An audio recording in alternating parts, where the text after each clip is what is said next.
Hace calor verdaderamente por estos momentos y bueno, creo que la primavera por fin está teniendo las temperaturas propias de la época en este sentido. Bueno, recién les adelantábamos un poco lo que vamos a compartir junto a ustedes. Tenemos un entrevistado. Sí. Santa Fe está cumpliendo 452 años. En el día de hoy se llevaron adelante los festejos protocolares y oficiales en Callastá, por ejemplo.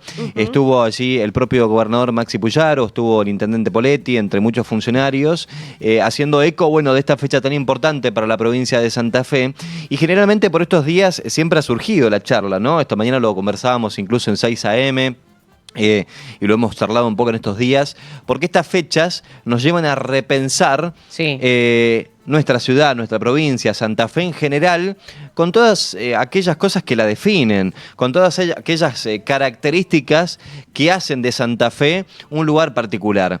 Y generalmente cuando hacíamos este juego, Beba, bueno, ustedes lo han hecho también, lo hemos estado haciendo estos días, siempre surge, ¿no? Cuando le preguntamos a los oyentes cuáles creen que son aquellas cosas que la definen y demás, y siempre está esto de el liso, del río, que el puente colgante, que son verdaderos emblemas y que representan muy bien también a lo que es Santa Fe en su historia y en general.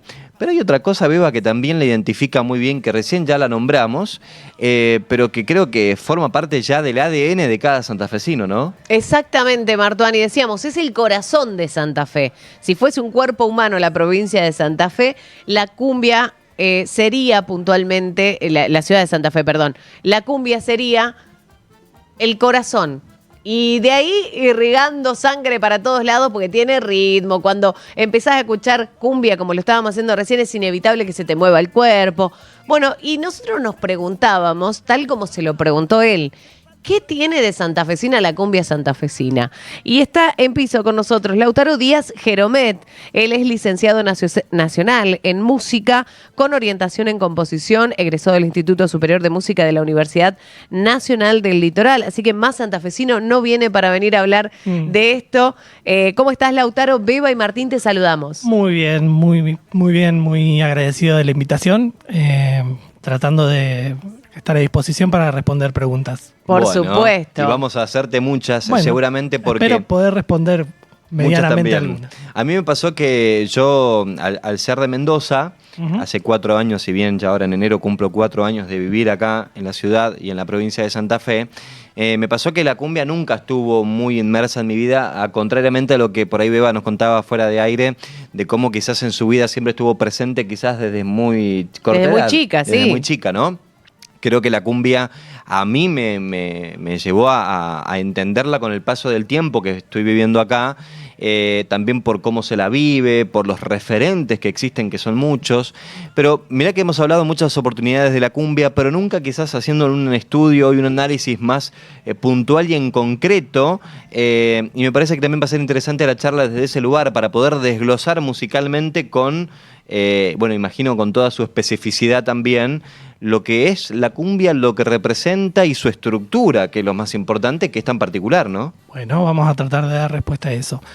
En principio sí está buena tu visión desde tu extranjería, porque para nosotros es algo habitual y cotidiano. Digo, para el gran porcentaje de la población de la ciudad, la cumbia forma parte de su vida cotidiana. Se baila en las reuniones familiares, forma parte muchas veces de la historia de la constitución de un hogar. Muchas de las parejas se formaron en los bailes de cumbia, está muy arraigado. Y desde mi visión particular, yo en algún momento tuve la necesidad de responderme ciertas preguntas, porque yo fui formado en el ámbito académico, puntualmente también dentro del ámbito de la investigación musicológica, de la musicología, que estudia la música como un objeto científico, científicamente a la música, digamos, para que se entienda. Y bueno, en esa búsqueda me fui preguntando, entre varias preguntas, ¿qué tenía de santafesina la cumbia? Muchas veces se lo han preguntado a muchos de los cultores de la cumbia, llámese Juli, llámese Marcos Camino, llámese Juan Carlos Denis, y las respuestas son como un poco esquivas, digamos, porque no está muy claro qué es aquello, cuál es el rasgo distintivo de la forma de hacer cumbia de Santa Fe, que es la diferencia del resto. Entonces se entrelazó en ese camino mi búsqueda personal de tratar de entender el fenómeno, primero haciendo etnografías en la Fiesta Nacional de la Cumbia Santafesina, que además hay que explicar por qué es nacional, porque también hay que entender que sobre todo la cumbia con guitarra tiene un gran arraigo en la zona sur del conurbano bonaerense. Ahí dijiste algo, Lautaro, y hago una pausa para resaltar esto puntualmente, porque cuando vos preguntás qué tiene de santafesina la cumbia santafesina, me parece que uno de los rasgos distintivos es este, ¿no? La guitarra. Bueno, hay una discusión muy fuerte en torno a eso, porque como todo terreno es un terreno de disputa. Entonces, bueno, esa es una de las hipótesis. La hipótesis es que Juan Carlos Denis, como creador, pudo constituir una forma de hacer cumbia a partir de la guitarra eléctrica que es distintiva del resto. Y esto es medianamente cierto en un montón de aspectos. Si uno fija la mirada puntualmente dentro de la Argentina, yo creo que esta hipótesis es muy cierta. Digamos, si uno amplía la mirada, esto ya se venía haciendo en Perú. Pero bueno, hay que poner siempre... Es lo que se llama la cumbia chicha en Perú. Incluso hay grupos que están muy familiarizados con la psicodelia del momento porque fueron bandas que tuvieron mucho auge en finales de la década del 60, principios del 70. Mirá. Entonces se plegaban mucho al discurso que tenía la guitarra a nivel internacional, que era el de la música progresiva. Bueno, en ese marco, obviamente se da una disputa y surge, como en toda disputa, surge un antagonista que es el acordeón, porque también hay muchos grupos que tienen como instrumento principal el acordeón. Entonces, los puristas de la cumbia con guitarra sostienen que la cumbia con acordeón es una copia mediada de la cumbia colombiana y que el auténtico rasgo de santafesinidad lo tiene la guitarra. Por otra parte, no hay que descuidar que en Santa Fe se toca cumbia, pero se baila cumbia. Entonces, exacto. Esto conforma un binomio muy, muy interdependiente uno del otro. Entonces, hay que tener en cuenta ese aspecto también, porque no se puede dejar de lado el aspecto del baile. Claro. Claro. Estamos quedando con la mitad, y creo que con una mitad muy importante porque es donde la gente se divierte. Claro. Exactamente. Le contamos a la gente, estamos hablando con Lautaro Díaz Jeromet. Él hizo un estudio y se preguntó puntualmente en este estudio qué tiene de santafesina la cumbia santafesina. Por eso vamos desglosando parte por parte estas creencias que por ahí tenemos arraigadas de la cumbia santafesina es con guitarra y si no es con guitarra no es cumbia santafesina. Y por otro lado, esto que introducís ahora que es el baile. Porque también quien va a los bailes de cumbia, propiamente dicho, no a una fiesta donde pasan cumbia, sino Exacto. a un baile de cumbia como le fue Villadora y tantos otros, pueden ir nombrando también los oyentes si quieren. Hay una manera de bailar cumbia y una cantidad de pasos que el común de la gente que bailamos cumbia en alguna fiesta no lo sabemos. ¿Es así? Es así y esos pasos se van renovando y además hay una forma de ejecutar esos pasos que se va diferenciando por generaciones también. ¡Ay, qué locura! Bueno, sí, eso sucede y muchas veces sucede por el espacio en el que se da. Por ejemplo, vos nombraste Villadora, que es posiblemente el baile que sostenga la tradición más larga dentro de la ciudad respecto de estos bailes que vos decís que son específicamente de cumbia. En esos lugares empezó a escasear el espacio para bailar, entonces los movimientos son más acotados y más en el eje del bailarín y la bailarina. Entonces, eso hace que cambie el estilo, que tenga que haber compensaciones en el cuerpo y que eso genere una diferencia de otros momentos donde vos podías ir a una pista que era mucho más amplia y la podías recorrer. Eso hoy en día, que también es un tema de discusión, hay como una nueva escuela y una vieja escuela, algo más desarrollado en el espacio, más desplegado en el espacio, con otro pintoresquismo. Y hay otro más acotado, mucho más ligado a los giros y a la velocidad de los giros. Vos sabés que cuando yo era chica, mi tío Kiko y mi tía Sonia, hacían un baile de cumbia, que era un arte para todos verlos bailar, porque sabían exactamente los pasos. Exacto. Y ella en una vuelta que daba, que él la tiraba para allá, por eso ahora con lo que contás de que había más espacio, voy entendiendo un poco de qué se trata. Él la tiraba un poco a ella, la empujaba así, con la mano la llevaba, y ella allá, cuando volvía, se agarraba de su pecho con las dos manos y levantaba la patita. Exacto. Ay, ese Mira. paso a mí me volvía loca, porque yo decía, ¿cómo hace? Bueno, eso es lo maravilloso que tiene la forma de bailar cumbia en Santa Fe, que en eso coinciden todos, ¿eh? Todos los cultores de la cumbia que se suben a un escenario, desde arriba del escenario ven que en Santa Fe se baila diferente, y cuando van a otros lugares y ven una pareja que baila diferente, saben que es de Santa Fe. Mirá vos. En eso sí nos distinguimos fuertemente del resto. Uno puede decir que hay muchos pasos que son parecidos a lo de la salsa, con el giro invertido, es decir, para el otro Claro. lado. Pero yo creo que hay algo más. Y la pregunta es, ¿cómo tus tíos aprendieron a hacer eso? Porque hay algo muy ligado a otra discusión que se esté dando, que es hasta qué punto la cumbia es parte del folclore. El folclore entendido como eso que se transmite por vía oral, digamos. Claro, generacionalmente Generacionalmente, de padre e hijos. también. Claro. Y durante mucho tiempo, antes de que hubiera academias en Santa Fe, esta transmisión siguió sosteniéndose durante décadas. Entonces, evidentemente, si uno no tenía contacto con alguien que supiera bailar y la disposición para enseñar, que son dos cosas que se tienen que dar al mismo tiempo, era muy difícil acceder a eso. La otra era robar el oficio, como se dice, que es copiar, ver y copiar. Pero depende también de la capacidad de cada uno. Pero no hubo una pedagogía. Entonces, durante mucho tiempo, esto que surgía en una pareja era propio de la pareja. Y en la pista se podían ver múltiples maneras de bailar lo mismo. Ajá. Hoy está un poco más estandarizado, pero no deja de ser diferente la ejecución de eso, lo particular, lo distintivo de cada pareja cuando lo ejecuta. Claro.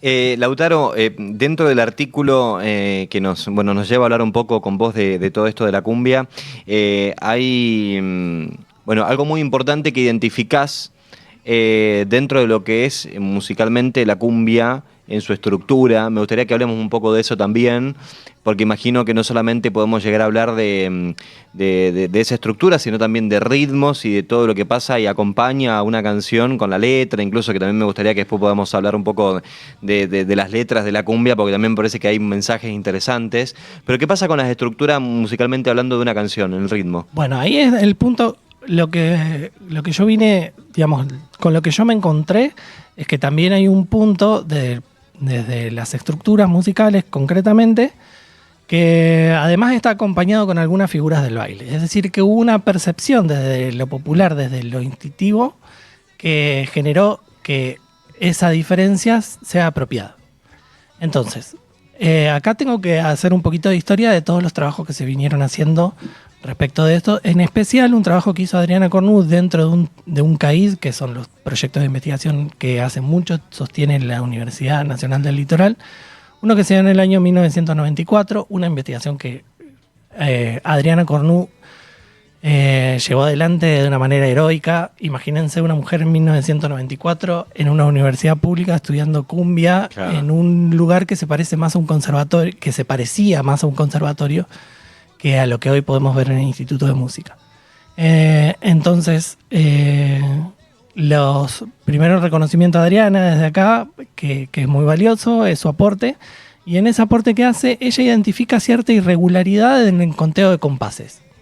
Supongamos que nosotros consideramos que una frase musical tiene 4 u 8 compases, de pronto había algunos que tenían 9 y algunos que tenían 7. Uh-huh. O, visto de manera más amplia, 15 o 16. Es decir, había algunos que eran impares. Y entonces eso generaba cada tanto un reacomodamiento de la forma. Eso yo me acuerdo de haberlo leído y a no haberle dado ninguna importancia. O sea, dije, mira, bueno. En un momento me pide un favor un amigo de que le transcriba una una cumbia que él había compuesto para poder registrarla en Sadaic.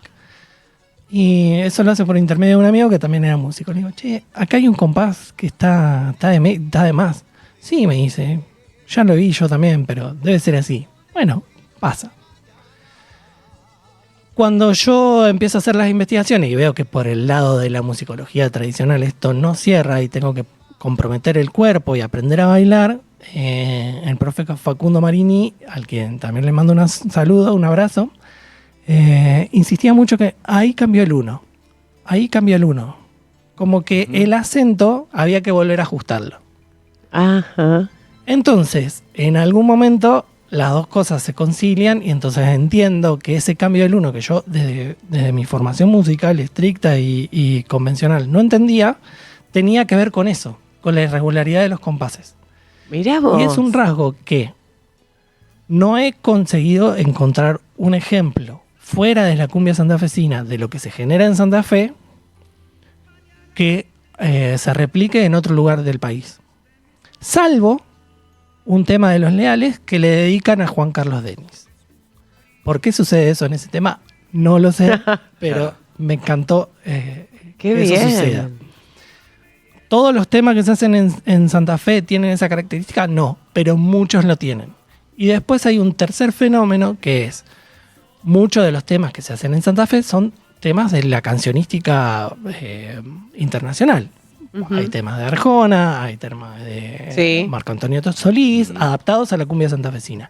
Muchos de esos temas que no tienen eso en su versión original, cuando los arreglan los muchachos de la cumbia santafesina, aparece ese rasgo como si fuera necesario que aparezca. ¿Vos decís Mirá que en la vos. bestia pop puede llegar a aparecer este rasgo? Puede ser que aparezca. Hay que distinguir también que tradicionalmente en Santa Fe hubo dos maneras de hacer cumbia. Ajá. Uno, lo que consideramos la cumbia, que es más parecida al vallenato colombiano, y otra que se parece más al paso doble o al cuarteto cordobés. Exacto. Mirá vos. Ajá. Que uno lo siente en la forma de bailar. Y lo otro que también en estas búsquedas, en estas experimentaciones, medianamente logré determinar es que si uno las cumbias tradicionales las acelera un poco, se parecen mucho. O sea, ¿vienen los reproductores de audio? Sí. Si uno lo pone por 2, hagan la experiencia en casa, se van a dar cuenta de que empieza a parecerse a lo que se llama convencionalmente el ritmo por gaita. en Ah, Santa Fe. claro.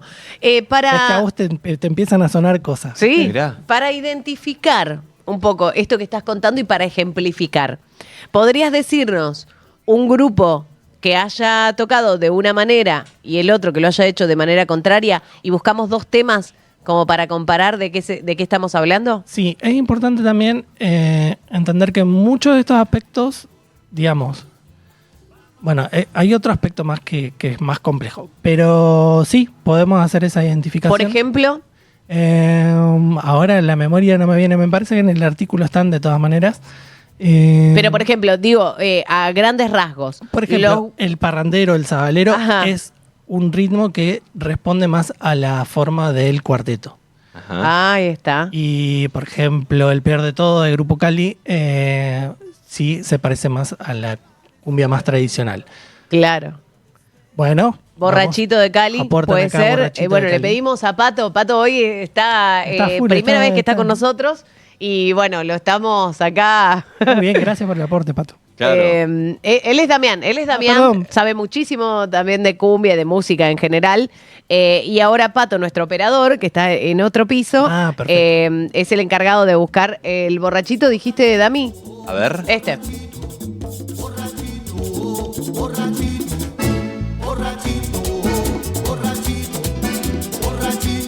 Ahí va. Eso, si uno empieza a contar, 2, 3, 4, 1, 2, 3, 4, 1, 2, 3, 4. Eso se parece más al cuarteto. Uno Claro. lo podría bailar. Claro. como cuarteto. Claro. Ah, claro, ahí va. Claro. Eso es lo que digamos que en la tradición de la cumbia santafesina fue registrado siempre como gaita Mirá Ujú. vos. Mirá vos. o guaracha o guarachón. Claro, claro. Claro. Mirá vos. Bueno, y tiene diferencia también la cumbia santafesina, lo decís en tu artículo, con Gilda, con Damas Gratis, con... Sí. esa diferencia está dada justamente por la regularidad. Ajá. Esas cumbias suelen no tener esta irregularidad a la que yo hago mención en el artículo. Qué impresionante. A mí me Tremendo. explotó la cabeza con este dato. Porque es analizar la música también desde otra perspectiva, ahora, bueno, justamente con la cumbia. ¿Qué pasa con las letras? Yo me quedé un poco con eso. No sé si en todo este estudio y este abordaje también por ahí se identificó algo puntualmente desde la parte lírica. Primero hay algo en particular de las letras que tiene que ver mucho con esta constitución del folclore, ¿no? Ujú. Hay muchas cumbias, incluso la suavecita misma te va indicando cómo es la forma correcta de bailar. Claro. Entonces hay algo que se puede rastrear en las letras de cumbia, que es qué sería Que te van marcando. la forma correcta de bailar. Sí. Mirá. Inclusive vos podés recordar de actos escolares cuando se bailaba una samba, una chacarera, el adentro Ajá. era una indicación que viene de una vieja tradición de cuando todavía no se sabía cómo se bailaban las danzas Mirá folclóricas. vos. Mirá vos. No todo el territorio sabía cómo se bailaban las danzas Ajá. folclóricas. Bueno, esta manera de recuperar una forma correcta de bailar, digamos, una forma sugerida de bailar algo, tiene que ver mucho con eso. Digamos. Con eso también. Eso Mirá las vos. letras. Después, no fue una cuestión específicamente de este estudio, pero sí te puedo decir que en esa particularización que se hace sobre las letras, ahí sí Juan Carlos Denis tiene un rol ultra destacado, te diría. Mirá. Tiene letras muy profundas, de un vuelo poético que no es frecuente. Justamente, bueno, el lunes hay un reconocimiento a las personalidades destacadas de la cumbia que se hace todos los años en el mes de noviembre. Y por iniciativa de la concejala Jorgelina Mudalel hay una muestra específica sobre los del Bohío y hay parte de ese aporte volcado en esa muestra. Mirá vos. Pero además esto fue rescatado en un libro que publicó el Gourmet Musical, que es la mejor editorial que tenemos en Argentina de cuestiones musicales, en una entrevista que le hacen a Juan Carlos y rescatan justamente esta cuestión de las letras, a qué se le canta, cómo se le canta y esta cuestión muy particular de que realmente, como lo definía otro Juan Carlos, que era Juan Carlos Durán, que era su amigo, Juan Carlos Denis es un poeta errante. Mirá vos. Realmente hay letras de él que son muy por fuera de la media y además se han arriesgado a hacer temas, adaptaciones de temas de Spinetta, de Maribel de Spinetta. Claro. Y también de otros, de Orions Beethoven, que también era una banda progresiva de la década del 70 en Argentina. Ujú. Y además, por ejemplo, tienen un tema Playa Girón de Silvio Rodríguez que no está adaptado a la cumbia. Mirá. Y lo cantan igual. Mirá lo vos, graban mirá igual. vos. Entonces, esas cuestiones me parece que hablan de una decisión estética y de sostener una Ujú. posición estética y política en gran parte de decir, bueno, nosotros con esto no estamos dispuestos a negociar, no estamos Claro. dispuestos a negociar con la banalización de la letra. No nos da lo mismo cantar una cosa que la otra. Que la y ahí otra. hay un mérito muy fuerte por parte de la poética de Juan Carlos. Mirá vos. Muy bueno. La verdad es que es nuestra manera de hacerle un homenaje a nuestra ciudad, Santa Fe, en este cumpleaños. Y bueno, invitamos a Lautaro Díaz Geromet para que nos cuente cómo surge la cumbia, qué es lo que pasa, de dónde viene, cuáles son las curiosidades que hay dentro también de este fenómeno cultural. Y para que vean cómo despiertan pasiones A ver. estos temas, ya arrancaron los chicos. El más tranquilo les muestro. Hola, buenas tardes. Vengo escuchando la radio y quería dar mi humilde opinión con respecto a lo de que están hablando de la cumbia santafesina. Para mí, la cumbia santafesina es la que creó Juan Carlos Denis. Hay varios conjuntos que tienen una melodía similar, pero bueno, él es el creador de la cumbia santafesina. Los Palmeras no hacen cumbia santafesina, eso es cumbia colombiana. Al que le Tajante. gusta bien y al que no también, pero es así. Tajante, ¿no? Vino. Taxativo. Bueno, habría que preguntarse. Recupero también el estudio que hizo Adriana en su momento en el 94, porque ella hizo una clasificación y como buena investigadora fue a la Sociedad de Música y dijo, a ver, ¿cuántos grupos hay registrados? Que había un montón, porque Claro. es el fuerte de la Sociedad de Músicos de Santa Fe. Y dijo, bueno, vamos a clasificar cuáles son de guitarra, cuáles son de acordeón y cuáles son de trompeta, porque esa es la tercera vía, polémica. la tercera vía, y cuáles no se pueden clasificar. Y son muchos más los que no se pueden clasificar. Claro. Mirá Entonces, vos. a veces yo entiendo que se produce un apasionamiento, que uno tiene la tendencia a defender cierta postura. Pero bueno, hay que considerar que esto fue un campo muy grande, digamos. Acá Claro. han salido personalidades muy fuertes, como por ejemplo la de Leo Mattioli, Claro. que es muy difícil de encasillar también. Claro, Claro, porque en claro. algún Además, momento única. hizo una balada de una cumbia. Hizo de todo, Claro. Leo hizo de todo, pero además es un personaje de la cultura popular argentina, Claro, ya claro. trasciende el ámbito de la Es ciudad, de cierto. la provincia. Bueno, los Palmeras también. Obviamente, también. Lógico, Entonces hay que ver, cada vez que uno cuenta una historia, hay que ver qué es lo que queda dentro y qué es lo que queda afuera. Sí es cierto, y eso me ha tocado también vivenciarlo a mí, que se produce en lo que se daban anteriormente, cuando Juan Carlos estaba vivo, en las misas bohemias, que eran los recitales que hacían los del Bohío. Se da una fuerte idealización de la figura de Juan Carlos, prácticamente como un rockstar. Y eso genera una identificación muy fuerte por parte de su público. Es casi una cuestión devocional. Ujú. He visto gente arrodillada, he visto gente sacarse fotos solamente con la guitarra, que estaba el telón y adelante estaba la guitarra. La gente se subía antes de que empiece el concierto a sacarse una foto con la guitarra. Claro. Y después lo he visto tocar a Juan Carlos con gente que le hablaba en el oído durante el recital, sacándose fotos y qué sé yo. Entonces, esa cuestión devocional que casi tiene más que ver con el ídolo popular, con lo religioso, Sí. es muy fuerte en Santa Fe. Pero es mucho más fuerte en el conurbano bonaerense. Y hay que tener en cuenta también que nosotros, como ciudad, tenemos un producto cultural que nació en los márgenes, que logró centralizarse, que logró ganar el centro, porque si uno ve el libro de Hugo Alberto Miguel, donde están los lugares donde se bailaban cumbia, entre boulevares prácticamente no había nada. Entonces fue un fenómeno muy barrial que Exacto. logró popularizarse, que logró imponerse, que logró instalarse. La tesis de José Lagarcilaso, que analiza cómo viene la música de los Palmeras desde las márgenes hasta llegar a la orquesta, que es, si uno piensa en la alta y la baja cultura, la orquesta ocupa indiscutiblemente el lugar más alto en el podio dentro de la alta cultura. Entonces son muchos fenómenos, y aparte en Santa Fe tenemos un circuito de músicos que prácticamente se autogestionan y se autosostienen en un mercado que es propio. Entonces son todas un montón de cosas que son importantes considerarlas y que son fascinantes también estudiarlas. Exactamente.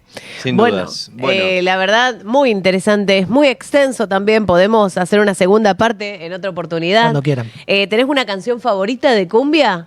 No particularmente. Últimamente también estuve escuchando Los del Fuego. ¿Y podés escucharlo sin hacer análisis?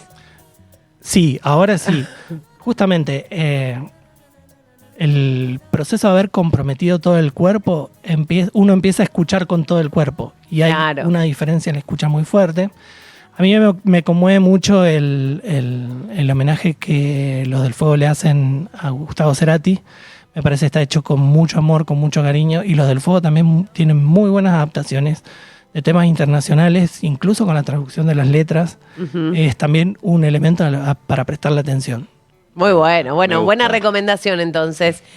Nuestro pequeño homenaje, pero realmente interesante sobre este fenómeno cultural que es la cumbia santafesina, que si tenemos que empezar a enumerar, como dijo Martón al principio de la nota, está el puente colgante, el río El y la liso, los cumbia alfajores y santafesina. la cumbia, Claro, sin liso, dudas. los alfajores y la cumbia. Claro. Y me parece que te armas un fiestón con todo eso tremendo. Así que gracias, Lautaro, por Gracias a venir, ustedes. por brindarnos todos estos detalles y te esperamos una próxima vez. Cuando quieran, cuando quieran. Hacemos una segunda parte. Exactamente. Bueno, nosotros nos vamos a una pausa y ya volvemos 17:06 minutos. Como todo se va, como el agua del río hacia el mar, y se va como todo se va. El tiempo que pasó y no supe.